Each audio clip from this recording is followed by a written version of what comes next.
My husband tried to take my toddler's life. I never thought that the man I married would ever abuse our daughter. He was a man who always seemed sweet and caring. He constantly kept the house clean and never showed signs of violence or aggression towards anyone or anything. He was gentle and loved gardening and reading. However, a few days ago, he started acting strangely distant. I asked if he was all right, but he seemed to be a bit lost whenever I tried to talk to him. I had just arrived home after a long trip away. I'm a travel nurse, so the location of my work changes every once in a while, and this time, I was assigned to a small hospital in a more rural area. After greeting my husband, I asked about our baby, and he was a bit nonchalant. He told me how she was pretty quiet today, so he just woke up from a nap. When I entered my daughter's nursery, she was wheezing and coughing. I immediately changed into nurse mode and called out to my husband to contact emergency services. I checked my daughter's pulse and respiratory rate. I noticed immediately how her chest rose and fell quickly with only half of a full expansion, indicating something wrong with her lungs. I called out to my husband once again, but he was in a daze, just standing there motionless. I told him to stay with our daughter while I called for the ambulance. After about 5 minutes, one arrived and immediately escorted us to a nearby hospital. My husband and I sat in the waiting room for hours, filling up documents and waiting for news. I asked my husband if he knew what was wrong,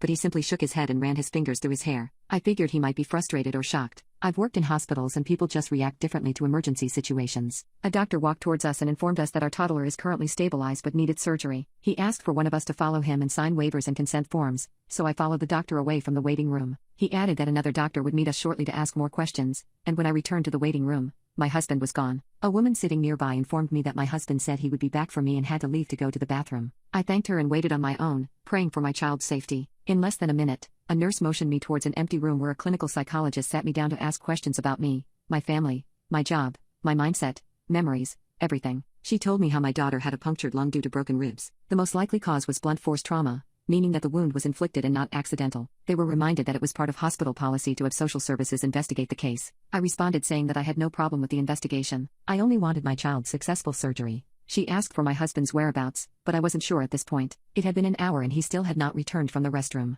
Things were starting to get suspicious, but I highly doubted my husband was the one to hurt our daughter. When I returned to the waiting room, I called my husband over and over but was unable to reach him, and when I tried to message him on social media I realized I was now blocked. This only confirmed what I already knew, and I called the police to report him missing and added information about my daughter's situation. It took about 2 days before they spotted his car near the edge of town at a motel, lying low. Now I'm stuck in a situation where my daughter is still unstable, and my husband may have tried to murder her while I was away. It's a kind of sick situation you really just can't make up, and I feel so lost and heartbroken. I'll be meeting my husband later for the investigation. I'll update once everything is settled.